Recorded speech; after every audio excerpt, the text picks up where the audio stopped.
صحابہ سفر کے دوران اونچی آواز سے ذکر کر رہے تھے تو آپ صلی اللہ علیہ وسلم نے فرمایا تم کسی ایسی ذات کو نہیں پکارتے جو بہرا ہو، وہ تو سنتا ہے۔ لیکن ہم دیکھتے ہیں کہ بقرعید کے دنوں میں، ایام تشریق میں، نمازوں کے بعد بلند آواز سے تکبیر کہلوائی جاتی ہے، اللہ اکبر لا الہ الا اللہ اللہ اکبر وللہ الحمد۔ یہ روٹین سے ہٹ کے اس سے کیا ہوتا ہے، جیسے ہی تکبیر کی صدائیں گونجتی ہیں ایک دم ہمیں احساس ہوتا ہے یہ کیا بھائی، یہ کیا ہو رہا ہے، فوراً توجہ اللہ کی طرف جاتی ہے کہ بھائی اب اللہ نے اس طرح سے ذکر کرنے کا ہمیں حکم دیا ہے، اب اللہ کا حکم یہ ہے۔ اور یہ تکبیرات ہم فجر کو پڑھتے ہیں اور ایام تشریق میں، یعنی 13 ذی الحجہ کی عصر میں جا کے ختم کرتے ہیں، حالانکہ قربانی کے ایام 3 ہیں، مسلسل بلند آواز سے ذکر کرتے ہیں۔ پھر اللہ تعالیٰ نے عبادت کا طریقہ بھی بقرعید کی ایام میں بدل دیا کہ اللہ کو یاد کرنے کا طریقہ یہ ہے کہ جانوروں کے گلے پہ چھری پھیرو، یہ بھی روٹین سے ہٹ کرے۔ عجیب ہی نوعیت کی عبادت ہے، لوگ جاتے ہیں جانور خریدتے ہیں، اسے لے کے آتے ہیں، غیر مسلم پوچھتے ہیں ابھی تمہیں کیا ہو گیا، ابھی تو اچھے بھلے تھے، تم کیوں بکروں کے گایوں کے پیچھے ہاتھ دھو کے پڑ گئے ہو، پورے سال تو ہم نے کبھی نہیں تمہیں ایسا کرتے ہوئے دیکھا۔ یہ ایک دم سے کیا سیزن آتا ہے اور ہر آدمی گائے لا رہا ہے، بکرے لا رہا ہے، جانور لا رہا ہے، گلیوں میں گھما رہا ہے اور اسے کاٹ کے کھا بھی رہا ہے اور کھلا بھی رہا ہے۔ غیر مسلم پوچھے گا بھائی یہ کیا ہو گیا، ہم کیا کہیں گے، بھائی یہ کس کا حکم ہے، اللہ کا۔ تو یہ اللہ کو یاد کرنے کے اللہ نے بہانے رکھے ہیں۔ حج میں کیا ہوتا ہے، بالکل ایک الگ نوعیت کی روٹین سے ہٹ کے آپ لاکھوں روپے خرچ کر کے بیت اللہ کی زیارت کے لیے جاتے ہیں، بیت اللہ کا طواف کرتے ہیں، کنکریاں مارتے ہیں، دنیا پوچھتی ہے ابھی کیا ہو گیا، بھائی اتنے روپے خرچ کر کے اس کام کے لیے آئے تھے، یہاں پتھر مارو گے اور اس گھر کا طواف کرو گے، اس پہ اتنا پیسہ خرچ کیا، اس سے کیا مل رہا ہے تمہیں؟ تو ہم جواب میں کیا کہتے ہیں، بھائی کس کا حکم ہے، اللہ کا۔ رمضان میں ایسے ہی ہوتا ہے، پورے سال ہماری ایک روٹین چلتی ہے، صبح اٹھیں گے، ناشتہ کریں گے، آفس جائیں گے، دوپہر کا کھانا کھائیں گے، پھر کچھ لوگ تھوڑی دیر آرام کرتے ہیں، کچھ نہیں کرتے، پھر چائے کا ٹائم ہے، پھر پان کا ٹائم ہے، پھر گٹکے کا، نسوار کا، سارا دن منہ چلتا ہی رہتا ہے۔ اس کے بعد جناب گھر آئیں گے، پھر رات کا کھانے میں کیا کھانا ہے، کھانا کھانا کھانا کھانا صبح سے لے کے شام تک۔ نارمل روٹین میں 6-7 گھنٹے کوئی انسان کھائے پیے بغیر رہ لے، کچھ بھی نہ کھائے، ایسا کہیں بھی نہیں ہوتا، پوری دنیا میں نہیں ہوتا۔ کچھ نہ کچھ تو انسان چکھ ہی لیتا ہے۔ بھئی 6 گھنٹے سے کچھ نہیں کھایا، چلو تھوڑی سی چینی اٹھا کے منہ میں رکھ لو، چلو 2 گھونٹ پانی کے ہی پی لو، ایسا ہی ہوتا ہے نا۔ چلو بھائی 2 نوالے، چلو دودھ کے دیگچی سے ڈھکن ہٹا کے 1 چمچ ملائی چاٹ لو۔ تو ہر آدمی کے الگ طریقے، کچھ بھی نہیں یار آدھا کپ چائے پی لو، صبح سے چائے نہیں پی لو، کہہ رہے ہوتے ہیں نا۔ لیکن رمضان میں کیسی اللہ تعالیٰ روٹین چینج کراتے ہیں، ایک دم عالم اسلام میں ایک تہلکہ مچتا ہے۔ سحری تقریباً صبح 5 بجے بند ہو رہی ہے، تقریباً، اوپر نیچے، ایسا نہ ہو آپ ساری دنیا میں 5 بجے تک کھاتے رہیں بیٹھ کے، مثال دے رہا ہوں۔ تو 5 بجے کے بعد 6 7 8 9 10 11، دوپہر 11 بجے 6 گھنٹے ہو گئے، آپ نے نہ کچھ کھایا اور نہ پیا۔ چلو 6 گھنٹے، 12 1 بج گیا اور 8 گھنٹے ہو گئے۔ نارمل دنوں میں ایسا نہیں ہوتا کہ 8 گھنٹے تک ایک نوالا بھی آپ نہ چکھیں۔ کوئی غیر مسلم آپ کے ساتھ ہو تو وہ کہے گا شاید اب یہ کھا لے گا کچھ، 8 گھنٹے، 1 بجے تک کتنا ٹائم ہوتا ہے، 8 گھنٹے ہو گئے، شاید اب یہ کچھ 2 نوالے کھا لے، پھر وہ آپ کو دیکھ رہا ہے بھائی ابھی بھی نہیں کھا رہی ہے، ویسے تو جائیدادیں کھا جاتا تھا، ہے بھائی، جو چیز کھانے کی نہیں بھی ہوتی تھی وہ بھی کھاتا تھا، اور اب پتہ نہیں کیا ہو گیا اس کو۔ 1 بجے کے بعد پھر 2 بجے، 3 4، شام 5 بج گئے اور 12 گھنٹے ہو گئے، وہ حیران ہوگا یار ابھی بھی نہیں کھایا اس۔ پھر 6 بجے، پھر 7 جب بجے ہیں تو 14 گھنٹے ہو گئے، ہو سکتا ہے کوئی غیر مسلم آپ کے ساتھ ہو, دیکھے کہ بھئی آج شاید اس کو کھانا نہ ملا ہو, ایک دن برداشت کر لیا اس نے, 14 گھنٹے تک نہ کھایا اور نہ پیا, شاید کچھ شوگر لیول کم کرنا چاہتا ہو, یہ کسی ڈاکٹر نے مشورہ دیا ہو کہ آج تمہاری آنتوں میں کوئی سوزش ہے, کوئی پرابلم ہے, تو 14 گھنٹے تک مت کھاؤ. اس کے بعد آپ نے کھایا, وہ الگ بات ہے, پھر ایسا کھایا کہ پولیس بھی آپ کو نہیں روک سکے. پھر کیا ہوا ہے کہ آپ سارا دن آپ نے روزہ رکھا, اس کے بعد غیر مسلم دیکھے گا کہ شاید اب ان کے مذہب میں نماز کی آج چھٹی ہوگی, کیونکہ انہوں نے نماز سے بڑھ کر محنت والا کام کر لیا ہے. لیکن وہ دیکھتا ہے کہ اب یہ عشاء کے بعد اور مزید لمبی لمبی رکعتیں پڑھنا شروع کرتے ہیں, جو پورے سال میں یہ عمل نہیں ہوتا. انہو یراک حین تقوم وتقلبک فی الساجدین, اے نبی جب آپ نماز کے لیے کھڑے ہوتے ہیں وہ اللہ آپ کو دیکھتا ہے, اور سجدہ کرنے والوں کے ساتھ الٹتا پلٹتا بھی آپ کو دیکھتا ہے اللہ. تراویح میں کیسے رکوع میں جا رہے ہیں, پھر قومہ میں جا رہے ہیں, پھر سجدے میں گر رہے ہیں, پھر سجدے سے بیٹھ رہے ہیں, پھر دوبارہ سجدے میں جا رہے ہیں, پھر کھڑے ہو رہے ہیں, پھر دوبارہ رکوع, پھر قومہ, پھر سجدہ, پھر سجدے سے. کوئی کھڑے ہو کر دیکھ رہا ہو جس نے کبھی یہ عبادت نہ دیکھی ہو تو وہ حیران ہوگا نا کہ یہ مسلمان پاگل ہو گئے ہیں, دماغ خراب ہو گیا ہے, ان کو ڈاکٹر نے ایکسرسائز کا کہا ہے, ایک ہی کام کیے چلے جا رہے ہیں, کیے چلے جا رہے ہیں, رکنے کا نام لے ہی نہیں رہے. جس نے کبھی یہ عبادت نہ دیکھی ہو تو حیران ہوگا نا یہ کر کیا رہے ہیں. ایسا تو کسی چرچ میں نہیں ہوتا, ایسا تو کسی مندر میں نہیں ہوتا, ایسا تو کسی یہودیوں کی عبادت گاہ میں نہیں ہوتا. کتنی لمبی لمبی رکعتیں ہوتی ہیں تراویح کی. تو کوئی غیر مسلم دیکھ رہا ہو کہ آج انہوں نے یہ کام کیا 14 گھنٹے, شاید کسی ڈاکٹر نے مشورہ دیا ہو, پھر دیکھتے ہیں اگلے دن پھر اٹھائیے اسی ٹائم پہ ہے بھائی, پھر 4:45 5 بجے تک کھایا, اس کے بعد پھر کھانے پینے سے رک گئے, اب پھر 6 گھنٹے ہو گئے کچھ نہیں کھا رہے, 7 گھنٹے ہو گئے, اس نے سوچا 8ویں پہ شاید کھا دیں, 9 گھنٹے ہو گئے, 10 گھنٹے ہو گئے, 11 گھنٹے ہو گئے, 12 گھنٹے ہو گئے, 13 گھنٹے ہو گئے, 14 گھنٹے کے بعد جا کے پھر کھایا. تو وہ کہے گا یہ باولے ہو گئے ہیں, یہی کہے گا نا, ان کا دماغ کیا ہو گیا ہے یار. ایک دن ڈاکٹر مشورہ دیتا ہے, 2 دن دیتا ہے, پھر وہی تراویح, وہی مریخ سے آیا ہوا تھا نا کوئی جس کو پتہ نہیں تھا رمضان کا, اگلے دن دیکھا پھر وہی. ویسے تو بڑے بدماش ہیں یہ, ایک نہیں مانتے خدا کی, لیکن اب انہیں پتہ نہیں کیا ہو گیا ہے. پھر تیسرے دن, پھر چوتھے دن, پھر 5ویں دن بھی وہی روٹین, 6ٹھے دن بھی وہی روٹین. اس نے کہا اب یہ نارمل روٹین پہ آئیں گے, کل سے ان کا ناشتہ شروع. تو 2 دن نہیں, 3 دن نہیں, 4 دن نہیں, 5 دن, 6 دن, 7ویں دن بھی ویسے ہی, 8ویں دن بھی ویسے ہی, 9ویں دن بھی, 10 11 12 13 14 15 16, بالآخر جا کے 29 یا 30 دن تک یہی کرتے رہتے ہیں. 30 دن کے بعد جا کے اللہ ان کو سہولت دیتا ہے, بھائی اپنی پرانی روٹین پہ واپس آ جاؤ. یہ بھی کیا ہے, اللہ اپنے بندوں کو اپنا آپ یاد دلاتا رہتا ہے. کوئی ہم سے پوچھے گا تمہیں کیا ہو گیا, اچھے بھلے تم صبح سو کے اٹھتے تھے, ناشتہ کرتے تھے, کوئی صبح صبح نسوار لگا رہا ہے, کوئی صبح صبح پان کی طرف جا رہا ہے, کوئی گٹکے کی طرف جا رہا ہے, کوئی چائے پی رہا ہے, یہ کیا ہو گیا تمہیں؟ تو ہم جواب میں کیا کہتے ہیں, بھائی یہ کیوں کر رہے ہیں ہم, کس کا حکم ہے؟ اللہ کا حکم. تو اللہ اپنے آپ کو یاد رکھوانے کے لیے ہم سے یہ کام کرواتا ہے. سمجھ میں آ رہی ہے بات کہ نہیں آ رہی ہے؟ اللہ چاہتا ہے کہ میں یاد رہوں تمہیں.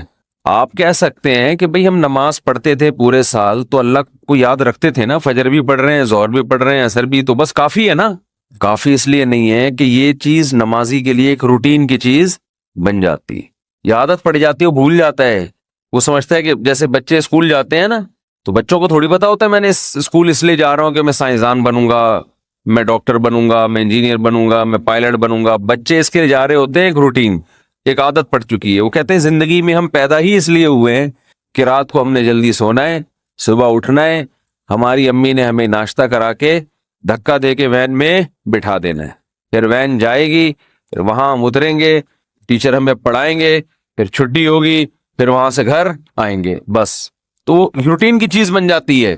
تو اللہ تعالیٰ اپنے بندوں کو اپنا آپ یعنی اللہ یاد دلانے کے لیے عبادت کی روٹین میں چینجنگ لاتے رہتے ہیں. اور دیکھیں کیا کرتے ہیں اللہ تعالیٰ, نماز قضا کرنا اسلام میں سب سے بڑا جرم, اس سے بڑا جرم اسلام میں نہیں ہے. حج میں اللہ نے کہہ دیا کہ جب میدان عرفات میں وقوف عرفہ کرو تو مغرب پڑھنے کی اجازت نہیں، قضا کرو مغرب۔ کوئی غیر مسلم کسی نمازی کے ساتھ رہا ہو اور اس نے دیکھا ہو کہ یار یہ کبھی نہیں دیکھا اس کو میں نے زندگی میں نماز چھوڑتے ہوئے، جو نمازی لوگ ہیں اگر کوئی ان کو 1 کروڑ کی آفر کرے کہ تو مجھ سے 1 کروڑ لے لے آج مغرب کی نماز چھوڑ دے، وہ چھوڑے گا؟ کبھی بھی نہیں چھوڑے گا۔ نمازی ہوگا تو نہیں چھوڑے گا، وہ کہے گا 1 کروڑ یا 1 ارب میرے لیے کیا یہ برابر۔ لیکن وہ دیکھ رہا ہے غیر مسلم کہ یار یہ حج کرنے گیا ہے وہاں اللہ کو راضی کرنے، لاکھوں روپے خرچ کر کے، اور عرفات میں مغرب اس نے پی گیا، یہ مغرب پی گیا، یہ ہے بھائی پڑھ ہی نہیں رہا۔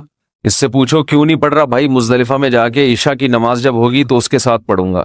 بھائی تو کروڑوں روپے کی تجھے آفر کی تھی اور تو پھر بھی نہیں، تو نے چھوڑے تھا تو اب کیوں چھوڑ دیا؟ اب تو یہاں آیا ہی خدا کی عبادت کے لیے، اب تو تجھے اور خشوع خضوع سے پڑھنی چاہیے۔ جواب میں آپ کیا کہیں گے؟ بھائی اللہ کا حکم ہے۔ تو یہاں بھی اللہ اپنے آپ کو یاد کروانے کے لیے ہم سے مغرب کی نماز قضا کروا رہا ہے، تاکہ احساس رہے ہم پڑھتے جب تھے نا تو روٹین کی وجہ سے نہیں، اللہ کی وجہ سے پڑھتے تھے۔ لہذا جب وہ کہے گا نہیں پڑھو، چھوڑیں گے ہم۔ پھر سمجھتے ہو گے؟ نہیں سمجھتے؟ نہیں سمجھتے نا، مسئلہ سارا یہی ہے۔ اگر سمجھتے ہوتے تو پہلے سے سمجھ کے بیٹھے ہوئے ہوتے۔ ہم یہ سمجھتے ہیں کہ یہ کلچر کا حصہ ہے، یہ رمضان اور بقرعید اور نہانا دھونا جمعے کے دن، یہ کلچر کا حصہ ہے۔ یہ کلچر نہیں ہے بھائی، یہ اللہ چاہتا ہے کہ میرے بندے مجھے یاد رکھیں۔ سب کی بیس اور روح یہ ہے کہ اللہ کو بندوں سے اتنا تعلق ہے کہ اللہ چاہتے ہیں میرے بندے دنیا میں جانے کے بعد مجھے بھولے نہیں، مجھے یاد رکھیں میرے بندے۔ تو ہر وہ چیز جو آپ کو اللہ یاد کرواتی رہے گی، اللہ کی نظر میں اس چیز کی ویلیو سب سے زیادہ ہے۔ کون سی چیز ہے جو آپ کو سب سے زیادہ اللہ یاد دلاتی ہے؟ وہ عبادت ہے، دعا۔ سمجھتے ہیں کہ نہیں سمجھتے؟ آج دعاؤں میں زیادہ زور نہیں ہے، یہ بڑا مسئلہ ہے۔ تو بھائی کچھ نہ کچھ وقت نکال کے ہاتھ اٹھا کے اللہ کے سامنے گڑ گڑایا کریں۔ آج ہم لوگوں نے دعائیں مانگنا چھوڑ دی ہیں۔ جب انسان اللہ کے سامنے دعا مانگتا ہے وہ اللہ سے باتیں کرتا ہے، اگر توجہ سے دعا مانگے۔ دعا ایسی چیز ہے کہ یہ اللہ اور بندے کا جتنا مضبوط کنیکشن بناتی ہے، اتنا کنیکشن دنیا کی کوئی اور عبادت نہیں بناتی۔ ہمیں شیطان ورغلاتا ہے کہ اس سے مل کیا رہا ہے تمہیں، نظر تو کچھ بھی نہیں آتا، ملتا تو کچھ بھی نہیں ہے۔ یہ شیطان کا بہت بڑا دھوکہ ہے، وہ بندے اور اللہ کے تعلق کو مضبوط نہیں ہونے دیتا۔ حضرت عمر رضی اللہ تعالی عنہ فرمایا کرتے تھے کہ مجھے اس کی زیادہ فکر نہیں ہوتی کہ میری دعائیں قبول ہو رہی ہیں کہ نہیں ہو رہی، مجھے زیادہ فکر اس کی ہوتی ہے کہ دعائیں مانگنے کی توفیق مل رہی ہے کہ نہیں مل رہی۔ دعائیں مانگنے کی توفیق مل رہی ہے تو اس کا مطلب قبول ہو رہی ہیں۔ تو فوکس تو اس کو کرو کہ دعا مانگ رہے ہیں کہ نہیں مانگ رہے۔ یہ کیسے ہو سکتا ہے کہ اس احکم الحاکمین کے سامنے ہاتھ اٹھاتے ہوں اور وہ خالی ہاتھ واپس کرتا ہو؟ تو آج دعاؤں میں جان ختم ہو گئی، دعائیں مانگنا چھوڑ دی۔ یہ جو میں نے قرآن کی آیت پڑھی ہے، رمضان اور دعا کا آپس میں بہت گہرا تعلق ہے، بہت گہرا۔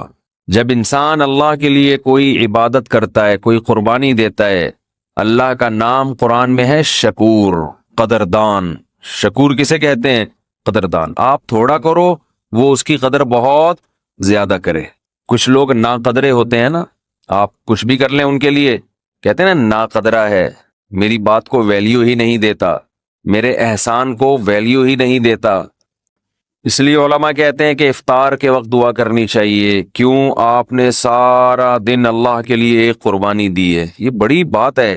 آپ کی نظر میں شاید اس کی ویلیو نہ ہو، اللہ کی نظر میں اس کی بڑی ویلیو ہے کہ میرا بندہ نے مجھے دیکھا نہیں ہے اور اس نے سارا دن میرے لیے کھانا پینا چھوڑ دیا۔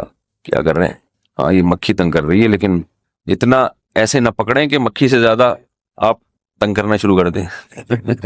ٹھیک، بس بھاگ گئی، اور نام ہی کافی ہے۔ تو کیا بات چل رہی تھی یار؟ دعا کی تو چل رہی تھی، یہ یہاں ہاں افطار کی بات کر رہا تھا میں۔ تو ہم اس کو شاید ہلکا سمجھتے ہوں، لیکن اللہ کی نظر میں یہ ہلکا عمل نہیں ہے۔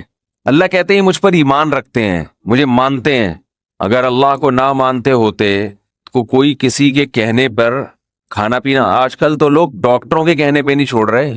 ڈاکٹر کہتا ہے کہ آپ کو نقصان دے گا کھانا پینا، آپ ڈائٹنگ کرو، مت کھاؤ، پھر بھی کھا رہے ہیں لوگ کہ مر جائیں لیکن کھانا نہ چھوڑیں. تو یہ کتنی بڑی اللہ کی رحمت ہے. اللہ تعالیٰ پورے رمضان میں ہم سے کھانا پینا چھڑوا دیتے ہیں، توفیق دے دیتے ہیں. تو میرے اور آپ کے دل میں شاید قدر نہ ہو، لیکن اللہ تو قدردان ہے، وہ اس عمل کی بہت زیادہ قدر کرتا ہے. اس لیے کہتے ہیں کہ افطار کے وقت دعائیں قبول ہوتی ہیں.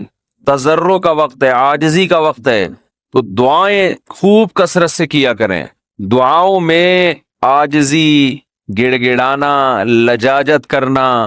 نبی صلی اللہ علیہ وسلم نے فرمایا دعا رو کے مانگو، اور رونا نہ آئے تو رونے جیسی صورت بنا لو، رونے جیسی.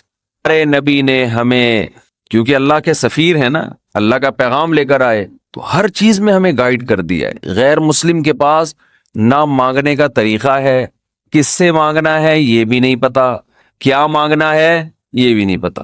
کبھی ادھر جا کے مانگ رہا ہے، کبھی ادھر جا کے مانگ رہا ہے، یہ بھی نہیں پتا مانگنا کس سے، کیسے مانگنا ہے. کوئی یوں مانگ رہا ہے، کوئی کسی اور اسٹائل سے مانگ رہا ہے، یہ بھی نہیں پتا. کون سے ٹائم پہ مانگنا ہے جس میں قبولیت کا امکان زیادہ ہے، یہ بھی نہیں پتا. تو اللہ کے حبیب صلی اللہ علیہ وسلم نے ہمیں یہ بھی بتایا مانگنا کیا ہے، یہ بھی بتایا کس ٹائم پہ مانگنے کی فضیلت زیادہ ہے، اور یہ بھی بتایا مانگنا کیسے ہے، دل کی کیفیت کیا ہونی چاہیے، ظاہر کی کیفیت کیا ہونی چاہیے. تو سب سے زیادہ دیکھو، اللہ سے محبت ایک دفعہ دل میں تھوڑی سی چنگاری پیدا ہو گئی نا، تھوڑا سا تعلق اللہ سے کنیکشن بحال ہو گیا، اس کا دنیا میں سب سے پہلا فائدہ ملتا ہے سکون. اس کا جو دنیا میں سب سے فوراً کیش فائدہ ملتا ہے نا، کیش، وہ کیا ملتا ہے؟ سکون. آدمی اپنے آپ کو محفوظ سمجھنا شروع کر دیتا ہے کہ یار میں نے اپنے آپ کو کس کے حوالے کر دیا؟ اللہ کے. سب سے پہلا فائدہ یہ ہے کہ بالکل ایسے جیسے ڈاکوؤں کا خطرہ ہو چاروں طرف سے، اور آپ نے دیکھا جی پولیس کی 3-4 موبائلیں ہمارے گھر کے قریب آ کے کھڑی ہو گئی، آدمی لوگ سکون میں آ جاتے ہیں، یار کم از کم یہاں پر موبائل سنیچنگ نہیں ہوگی، سکون سے سو جاؤ. تو جب انسان اللہ سے مانگتا ہے اور اپنے آپ کو اللہ کے حوالے کرتا ہے، اور اللہ تعالیٰ نے مانگنے میں کوئی شرطیں نہیں لگائیں، یہ بڑی زبردست بات ہے. کوئی شرطیں نہ کہ یہ والے قوائف پورے کرو گے تو پھر مجھ سے مانگو، ورنہ تمہیں مانگنے کی اجازت نہیں ہے. کوئی چرسی ہے تو جب تک چرس نہیں چھوڑے گا مجھ سے مانگ نہیں سکتا. کوئی بے نمازی ہے تو جب تک نمازی نہیں بنے گا مجھ سے مانگ نہیں سکتا. اللہ کہتے ہیں مجھ سے یہی مانگ لو، یہی مانگ لو. اللہ میں بے نمازی ہوں، مجھے کیا بنا دے؟ نمازی بنا دے. جو چیز نہیں ہے وہی مانگو اللہ تعالیٰ سے. وقال ربکم ادعونی استجب لکم. قرآن کہتا ہے، تمہارا رب کہتا ہے مجھ سے مانگو، میں تمہاری پکار کو قبول کروں گا. اور کمال کی بات یہ ہے، پہلے مجھے اس آیت کی تفسیر سمجھ میں نہیں آتی تھی. اللہ کہتے ہیں مانگو میں تمہیں دوں گا، نہیں مانگو گے ایسے متکبرین کے لیے میں نے جہنم کی آگ رکھی ہے بھائی. یہ سمجھ سے بالاتر. میں آپ سے کہہ رہا ہوں مجھ سے قرضہ مانگو، آپ کہتے ہیں شکریہ جی آپ نے آفر کی، ضرورت ہوئی تو مانگیں گے، نہیں تو ٹھیک ہے جی بہت شکریہ. میں کہہ رہا ہوں اگر نہیں آئے نا مانگنے کے لیے، پھر دیکھو میں گھنڈے بھیجوں گا، کٹ لگواؤں گا. آپ کہو گے یہ کون سا طریقہ ہے بھائی، یہ مجھ پر احسان کر رہے ہو یا گن پوائنٹ یہ زبردستی کروا رہے ہو کام؟ سمجھ میں آ رہی ہے بات کہ نہیں آ رہی ہے؟ آپ کہو گے یہ کون سا احسان کا طریقہ ہے؟ میں آپ سے کہہ رہا ہوں کہ آپ میری دعوت پہ آئیے گا، مجھے بڑی خوشی ہوگی، آپ کہیں گے تھینک یو، بہت شکریہ آپ کا، آپ نے یاد کیا میں. پھر میں کہتا ہوں اگر نہیں آئے نا گنڈے بھیج کے میں کٹواؤں گا. آپ کہو گے یہ زیادہ ہو گئی ہے، یہ کیا ہو گئی ہے، یہ دعوت نہیں ہے، یہ تو ایک طرح کا جرمانہ ہے میرے اوپر لگا دیا تم نے.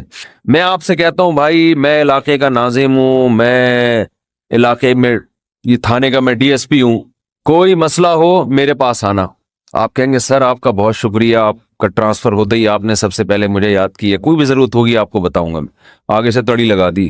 اگر تمہیں کوئی ضرورت پڑی اور نہیں بتایا نا ہے بھائی، سب سے پہلے لاکر میں تمہیں ڈالوں گا. تو آپ کہیں گے سر یہ آپ مجھے عزت دے رہے ہیں، یہ میری توہین کر رہے ہیں. تعجب کی بات ہوگی کہ نہیں ہوگی؟ تو اللہ تعالیٰ تو یہی انداز اختیار کر رہے ہیں کہ مجھ سے مانگو میں تمہیں دوں گا. ان الذین یستکبرون عن عبادتی سیدخلون جہنم داخرین. نہیں مانگا تو ایسے لوگ ذلیل ہو کر جہنم میں داخل ہوں گے. یہ کچھ بات سمجھ میں آ رہی ہے بھائی؟ یہ تو عجیب سی بات ہے نا کہ مانگو، نہیں مانگا تو میں نہیں چھوڑوں گا تمہیں. اصل بات یہ ہے کہ علاقے میں ایس ایچ او آیا, کوئی محلے کا دادا آیا, وہ آپ سے کہتا ہے کوئی پرابلم ہو بتانا, آپ کہتے ہیں بڑی نوازش آپ کی, پھر بھی آپ اس کو پرابلم نہیں بتاتے, وہ غصہ نہیں آتا, اس کو غصہ نہیں آتا, اس لیے کہ وہ مخلوق ہے, وہ عاجز ہے. اسے پتا ہے کہ بعض دفعہ بندے کو کام پڑتا ہی نہیں ہے, بعض دفعہ پڑتا ہے تو اس کے کوئی دوسرے تعلقات ہوتے ہیں, بعض دفعہ کام پڑتا ہے لیکن وہ چاہتا ہی نہیں ہے کہ کام ہو, ایسا ہی رہے معاملہ. لیکن اللہ کے ہاں یہ تینوں آپشن آپ کے پاس نہیں ہیں. آپ یہ کہیں کہ اللہ تو نے مجھ سے کہا تھا کہ میں تجھ سے مانگوں, لیکن میری کوئی ایسی ضرورت ہی نہیں جو میں مانگوں تجھ سے, یہ کہہ سکتے ہو کیا ہے بھائی؟ اس کا مطلب تم اللہ سے مستغنی ہو گئے. اللہ کے دیے بغیر بھی تمہیں دائیں بائیں سے تمہارے کھانچے کھلے ہوئے ہیں, جو اگر کھلے ہوئے ہیں تو وہ کھانچے کس کے اختیار میں ہیں؟ وہ تو اللہ کے ہاتھ میں. آپ یہ بھی کہہ سکتے ہو کہ مجھے اس لیے مانگنے کی ضرورت نہیں کہ میرے تو سارے مسائل حل ہو رہے ہیں, میں صبح میری جاب لگی ہوئی ہے, میری تنخواہ ہے, ایک ملٹی نیشنل کمپنی میں اچھی سیٹ پر بیٹھا ہوا ہوں میں, میری سیلری گھر آ جاتی ہے, مہنگائی بھی نہیں ہے, پیٹرول بھی نئی حکومت نے سستا کر دیا ہے, وغیرہ وغیرہ, تو اب تو کوئی مسئلہ ہی نہیں ہے. تو اللہ کہے گا اگر کوئی مسئلہ نہیں ہے بالفرض, اول تو پاکستان میں ہو اور مسئلہ نہ ہو, یہ ہو نہیں سکتا ہے. یہ تو پھر اس کا مطلب ہے آپ سو رہے ہیں, آپ کی کوئی اٹھائے گا اور آنکھ کھل جائے گی آپ کی. تو آپ کے ساتھ اگر کوئی مسئلہ نہیں ہے, آپ ان اسباب کو دیکھ رہے ہو, اس کا مطلب آپ سمجھتے ہو کہ ہوتا اسباب سے ہے, اللہ سے نہیں ہوتا. بھئی اللہ تو جب چاہے ان اسباب کو فیل کر دے. آپ اپنے آپ کو خدا سے مستغنی سمجھ رہے ہو, آپ سمجھ رہے ہو مجھے خدا کی ضرورت نہیں ہے. اس پر اللہ عذاب دے گا کہ تو اپنے آپ کو یہ سمجھ کیسے بیٹھا کہ تجھے ضرورت نہیں ہے میری. یہ ایسے محلے کا کوئی دادا آیا اور سارے کام اس کے ہاتھ میں, اس نے آپ سے بولا کوئی تنگ کرے تو مجھے بتانا, اور اسے پتا ہے کوئی نہ کوئی تنگ کر رہا ہے اس کو, آپ پھر بھی نہیں بتا رہے اس کو. وہ بلائے گا, بولے گا بھائی آپ کیوں نہیں بتا رہے؟ آپ کہتے ہیں بھائی کوئی مجھے تنگ کر رہا ہے تو میں برداشت کر رہا ہوں, اس لیے نہیں بتا رہا. اس پہ غصہ نہیں آئے گا اس کو. لیکن اگر آپ نے اس سے کہا کوئی مجھے تنگ کر رہا ہے, میں آپ کو اس لیے نہیں بتا رہا کہ مجھے پتا ہے کہ میرے جاننے والے ہیں, وہ مجھے بچا لیں گے, اس دادے کو غصہ آئے گا کہ میرے علاوہ کون اس محلے کا دادا ہے بھائی, آئے گا کہ نہیں آئے گا؟ تو اللہ کے سامنے ہم یہ بھی نہیں کہہ سکتے کہ اللہ یہ پریشانیاں مجھے تنگ کر ہی نہیں رہی ہیں, مجھے کوئی ٹینشن ہے ہی نہیں, یہ بھی نہیں کہہ سکتے. اس لیے نہیں کہہ سکتے کہ ہم انسان ہیں, مخلوق ہیں, اللہ کے ہاتھ میں سارے اسباب ہے. وہ جب پریشان کرنے پر آئے گا, وہ مصیبتیں دینے پر آئے, ہم میں سے کسی میں دم نہیں ہے کہ ان مصیبتوں کو اس کی توفیق کے بغیر برداشت کر لیں. یہ ممکن نہیں ہے, اور یہ بھی ممکن نہیں ہے اس کے علاوہ کوئی وہ مصیبتیں ہم سے دور کر دے. کتنی بڑی وعید ہے دعا نہ مانگنے پر. اور جو لوگ دعا نہیں مانگتے, حقیقت یہ ہے کہ وہ اپنے آپ کو دعا سے مستغنی سمجھتے ہیں. وہ کہتے ہیں مجھے ضرورت کیا ہے. میں ایک چٹکلا سناتا ہوں نا ایسے موقع پہ. ایک آدمی اپنا گدھا بیچنے جا رہا تھا بازار میں. کسی نے پوچھا کیا کر رہا ہے؟ اس نے کہا کہ یہ گدھا میں جاؤں گا مارکیٹ میں لاکھوں کا بکے گا. کسی نے کہا کہ انشاءاللہ کہہ دے کہ اگر اللہ نے چاہا. اس نے کہا انشاءاللہ, یعنی اللہ نے چاہا کہنے کی کیا ضرورت ہے؟ گدھا میرے ہاتھ میں, نسل اس کی اچھی ہے, مارکیٹ میں گدھے کی مانگ بھی ہے, گدھے مارکیٹ سے کیا ہو گئے ہیں شارٹ. اگر وہ ہماری مارکیٹوں میں آتا, اسمبلیوں میں آتا, پتہ چلتا ہے یہاں مارکیٹ سے شارٹ نہیں ہے, ہول سیل کے حساب سے ہمارے یہاں. تو اب اسے لوگ کہہ رہے ہیں کہ بھائی بول دے اگر اللہ نے چاہا. وہ کہہ رہے ہیں اللہ نے چاہا کہ سب کچھ صحیح ہے, سب کچھ صحیح ہے. مارکیٹ میں گدھوں کی ویلیو بھی ہے اور انتظار میں بھی ہیں لوگ, تو منہ مانگی قیمت پہ بکے گا. اچانک کوئی مارکیٹ میں جب پہنچا, ڈاکو آیا, گدھا چھین کے لے گیا, یا اس گدھے کو بیماری ہوئی مر گیا. اب یہ خالی ہاتھ آ رہا ہے. اسی بندے سے رابطہ ہوا, اس نے پوچھا ہاں بھائی کیا ہوا؟ کہہ رہے انشاءاللہ میں گدھا لے کے جا رہا تھا, انشاءاللہ کوئی ڈاکو آیا, انشاءاللہ اس نے چاقو نکالا, اور انشاءاللہ وہ گدھا مجھ سے چھین کے لے گیا. اب بات پہ کیا لگا رہا ہے؟ انشاءاللہ. اس نے کہا کمبخت جب لگانا تھا تو اس وقت تو لگایا نہیں انشاءاللہ, اور اب لگا رہا ہے. تو ہم پر جب مصیبت پڑتی ہے پھر ہم کہتے ہیں یار اللہ کہاں ہے؟ تو بھئی یہ تو مصیبت سے پہلے اللہ کو پکارو. جو اللہ کو نہیں پکارتا یہ اس کی علامت ہے کہ اس کی نظر اسباب پر ہے, اللہ پر نہیں ہے. وہ سمجھتا ہے یہ جیسے کافر اسباب کو دیکھتا ہے نا, وہ تو کہتا ہے خدا کیا کر رہا ہے؟ گاڑی کے ایکسیلیٹر پہ پاؤں رکھو تو گاڑی چلتی ہے, بریک پہ پاؤں رکھو تو رکتی ہے. تو اللہ کہاں ہے؟ تو اللہ کو اگر نہیں کوئی پکارتا تو اللہ اس کا مطلب پھر یہ سمجھتے ہیں کہ یہ سمجھتا ہے کہ اس کو میری ضرورت نہیں ہے. تو یہ بہت بڑا جرم ہے. بات بات پہ اللہ سے دعا مانگا کرو. پیغمبروں کی کتنی دعائیں اللہ نے قرآن میں نقل کی ہیں, بات بات پہ دعائیں مانگتے تھے, بات بات پہ دعائیں یاد کریں. دعائیں, ایک کتاب آتی ہے مناجات مقبولہ, یہ نام نوٹ کر لیں. کیا نام ہے اس کا؟ مناجات مقبولہ. ہر کتاب, ہر لائبریری سے مل جائے گی یہ, جو جتنے بھی کتب خانے ہوتے ہیں نا. مولانا اشرف علی تھانوی رحمہ اللہ تعالی نے قرآن اور حدیث کی دعاؤں کو جمع کر کے ایک چھوٹی سی کتاب میں لکھ لیا ہے, ایک چھوٹی سی کتابچے میں جمع کر لیا ہے. قرآن کی دعائیں اور حدیث میں جو دعائیں, بہت جاندار دعائیں ہیں وہ. اچھا, دعا ایسی چیز ہے کہ جب جن الفاظ سے انسان مانگ رہا ہوتا ہے نا, وہ الفاظ بھی اس کے دل پہ اثر کر رہے ہوتے ہیں. تو انہوں نے بڑا شاندار کام یہ کیا کہ اب چونکہ دعائیں تو بہت زیادہ ہیں, ساری دعائیں قرآن اور حدیث کی آپ پڑھیں گے تو ایک ہی اتنی لمبی ہو جائے گی پھر. تو انہوں نے اس کو 7 حصوں میں ڈیوائیڈ کر دیا ہے. سمجھتے ہیں؟ ہفتے کے دن, اتوار کے دن, یہ یعنی 7 منزلیں بنا دی ہیں اس کی.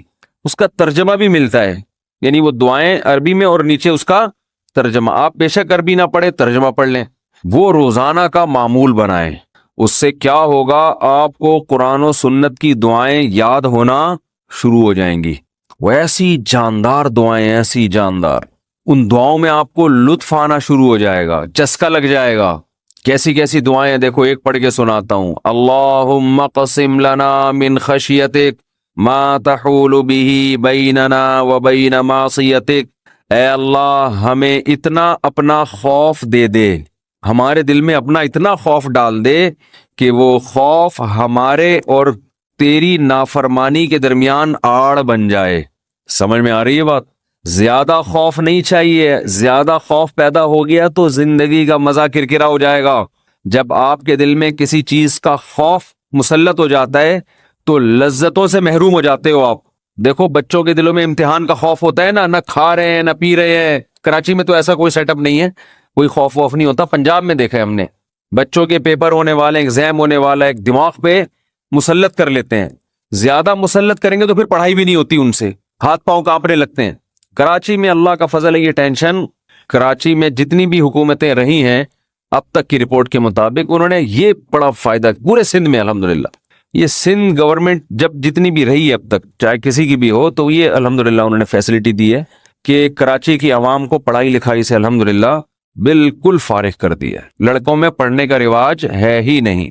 کچھ دن پہلے میں آ رہا تھا سفر پہ, تو کراچی کا ایک لڑکا وہاں پڑھنے گیا ہوا تھا, اسلام آباد, ایبٹ آباد میں شاید کیڈٹ کالج, کیڈٹ کالج میں پڑھ رہا تھا. تو میں نے کہا کراچی میں, نارتھ کراچی میں کہیں رہتا تھا یا ناظم آباد میں, وہاں گیا ہوا. اس نے کہا بھائی ہمارے ابا اماں نے اچھا فیصلہ کیا, مجھے وہاں ایڈمیشن کرا دیا, میں پڑھ لیتا ہوں, چھٹیوں میں گھر آ جاتا ہوں.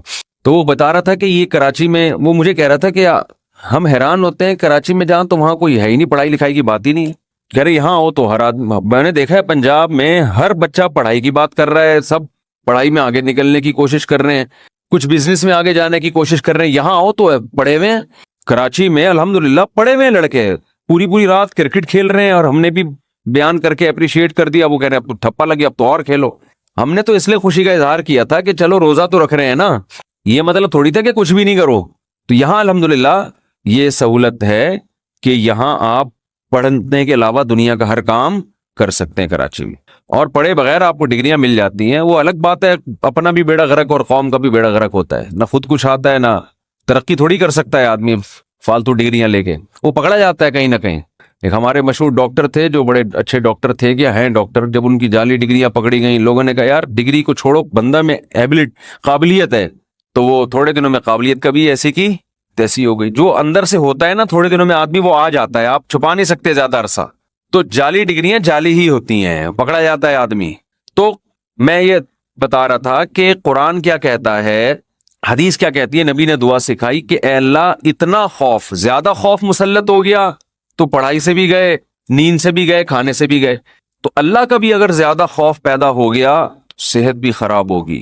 بعض لوگوں کے دل میں جہنم کی آگ کا بہت خوف مسلط ہو جاتا ہے, وہ عبادت سے بھی جاتے ہیں, پھر وہ لائف کو جتنا انجوائے کرنا چاہیے جو شریعت نے اجازت دی اتنا بھی نہیں کر پاتے.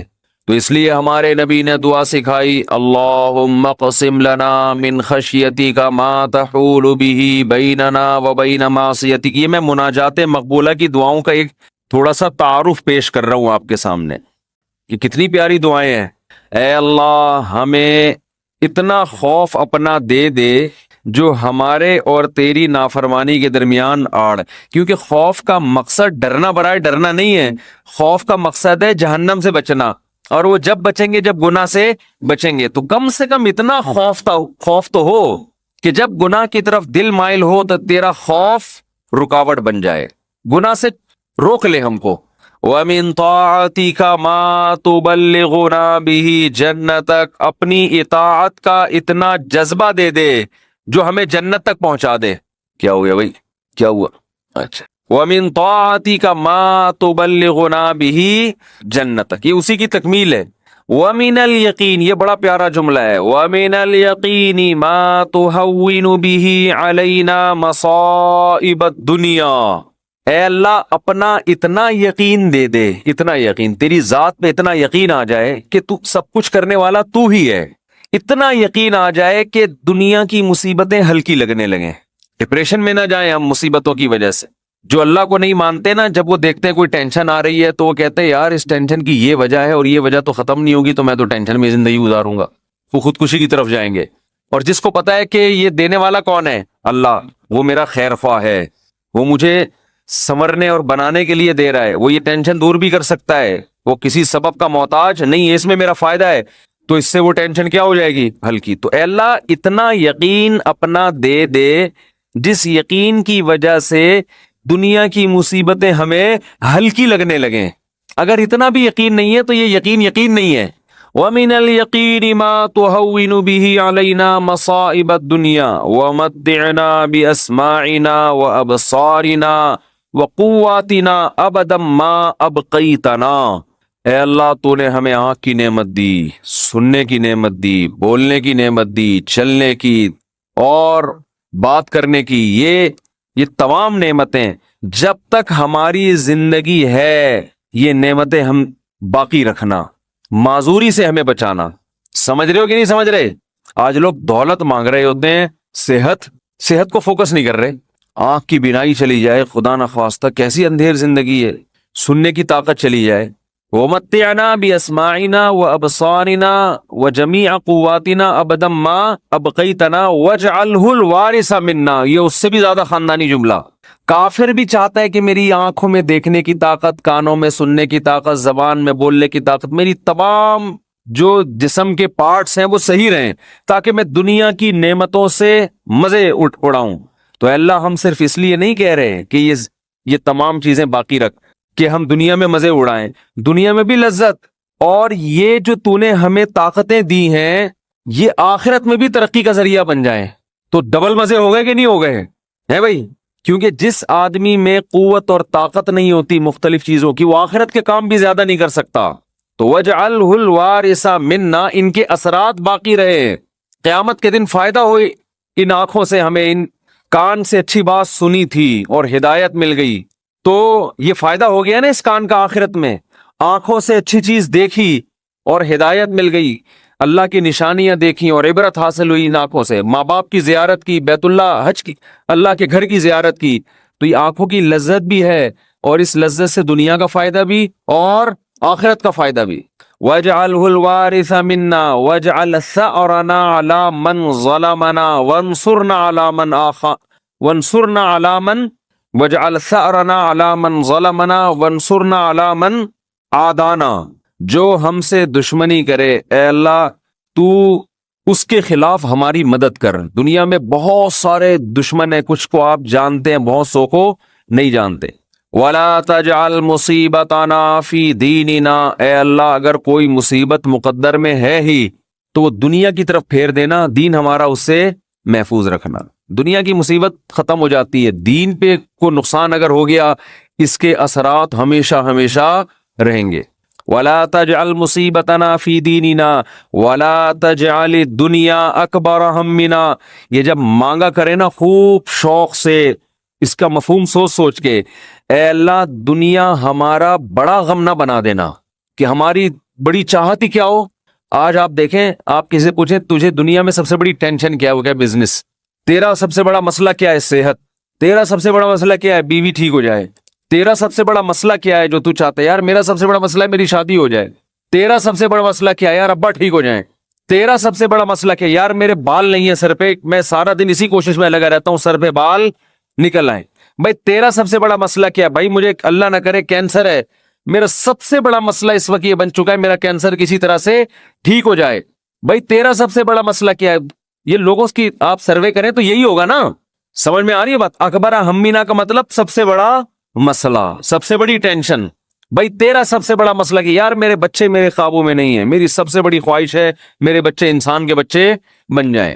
بھائی تیرا سب سے بڑا مسئلہ کیا ہے؟ بھائی اس کا سب سے بڑا مسئلہ اس کو خدا نخواستہ فالج ہوا ہوا ہے, اس کی ابھی سب سے بڑی کوشش یہی کہ فالج ٹھیک ہو جائے اس کا. نبی دعا سکھا رہے ہیں یہ کبھی بھی ہمیشہ اللہ سے پناہ مانگو, اے اللہ یہ چیزیں میرے مسئلے تو رہیں, سب سے بڑے مسئلے نہ رہیں, سب سے بڑا مسئلہ ایک ہی ہو آخرت. بھائی یہ مسئلہ ختم ہو گیا, کوئی دوسرا مسئلہ آ جائے گا آپ کے ساتھ, کیا خیال ہے؟ ادھر میری طرف دیکھیں نا, ادھر کیوں دیکھ رہے ہیں؟ ابھی آپ کا سب سے بڑا مسئلہ ہے میرا بیان سنیں, آپ بیٹھ گئے. اچھا مجھے کچھ اس وجہ سے دیکھ رہے تھے آپ مجھے. اچھا ٹھیک ہے ٹھیک ہے, میں دے دیں اس میں دیتا ہوں دعا میں. 4 لاکھ روپے میں جمع ہوا ہے, ابھی یہ جمع کرنا ہے 25-30 کے لیے تھوڑی سی. اچھا میں جمعے کی نماز کے بعد دیتا ہوں. تو سب سے بڑا مسئلہ جو میرا اور آپ کا ہو تو حدیث میں آتا ہے کہ اللہ سے دعا مانگو, لا تجعل الدنیا اکبر ہمنا, اے اللہ یہ دنیا کے جو بکھیڑے اور مسائل ہیں یہ ہمارا سب سے بڑا مسئلہ نہ ہو. سب سے بڑا مسئلہ ہمارا ایک ہو, بھائی کینسر ٹھیک ہو یا نہ ہو, آخرت صحیح ہو جائے. ہم نے ایسے علماء کو دیکھا ہے موت کے وقت شفا کی زیادہ فکر نہیں ہے ان کو کہ میں ٹھیک ہو جاؤں, فکر یہ ہے کہ بھلے مر جاؤں لیکن مغفرت ہو جائے آخرت میں. ہمارے ایک استاذ تھے 45-50 سال بمشکل ان کی عمر ہوگی, بیمار ہو گئے بہت سخت. تو میں جب بھی ان سے ملنے کے لیے جاتا ان کی عیادت کے لیے, عام طور پہ جب آپ بیمار کی عیادت کے لیے ملے تو بس وہ ایک ہی چیز کر رہا ہوگا, یار میں ٹھیک ہو جاؤں, بس میں ٹھیک ہو جاؤں, بس میں ٹھیک ہو جاؤں, اب فلاں ڈاکٹر, وہ اس کے علاوہ اس کی کوئی چاہت نہیں ہوتی. ہم جب ان سے ملنے کے لیے گئے تو بڑی شدید تکلیف میں, نلکیاں لگی ہوئی ہیں, ڈرپ چڑھ رہی ہے, بہت کمزور ہو گئے. ہم نے کہا کیسی طبیعت ہے؟ کہہ رہے طبیعت ٹھیک نہیں ہے, دعا کرو اللہ مجھے شفا دے دے. پھر تھوڑی دیر میں کہنے لگے بس دعا کرو اللہ مجھ سے آخرت میں حساب نہ لے. ہر تھوڑی دیر کے بعد, بھائی اگر میری زندگی ختم ہو رہی ہے تو بس دعا کرو اللہ مجھ سے آخرت میں حساب نہ لے. دنیا دار آدمی کہتا ہے بس ختم ہو رہی ہے تو نہیں, ختم نہیں ہو, بس یہ دعا کرو, یہ میں مرنا نہیں چاہتا بھائی میں کسی بھی قیمت پہ. وہ اللہ سے مانگ بھی رہے کہ شفا, ہم اللہ کے بندے ہیں, ہم نے اللہ کے سامنے یہ تھوڑی کہنا ہے کہ اللہ تیری مرضی ٹھیک کرتا ہے تو کر دے, نہیں تو نہیں, یہ نہیں, ہم نے تو دعا تو یہی مانگنی ہے اللہ ہم کمزور ہیں ٹھیک کر دے. بڑا مسئلہ اس سے بھی بڑا ہے, وہ کیا ہے؟ آخرت. کمپیئر ہے, کمپیریٹیو ڈگری ہے. اگر کوئی مسئلہ آپ کا سب سے بڑا ہے تو آخرت اس سے بھی بڑا مسئلہ ہونا چاہیے. اگر آپ کا مسئلہ آپ کی بیگم ہے تو آخرت اس سے بھی بڑا مسئلہ ہونا چاہیے. اکبر ہمینا, سب سے بڑا مسئلہ میرا اور آپ کا کیا ہونا چاہیے؟ اللہ. اب یہ ہم کبھی بیان میں سن لیتے ہیں, لیکن جب آپ پراپر یہ دعائیں مانگتے رہیں گے, اے اللہ میرا سب سے بڑا مسئلہ دنیا نہ ہو, تو دل پہ اثر ہوگا کہ نہیں ہوگا اس کا؟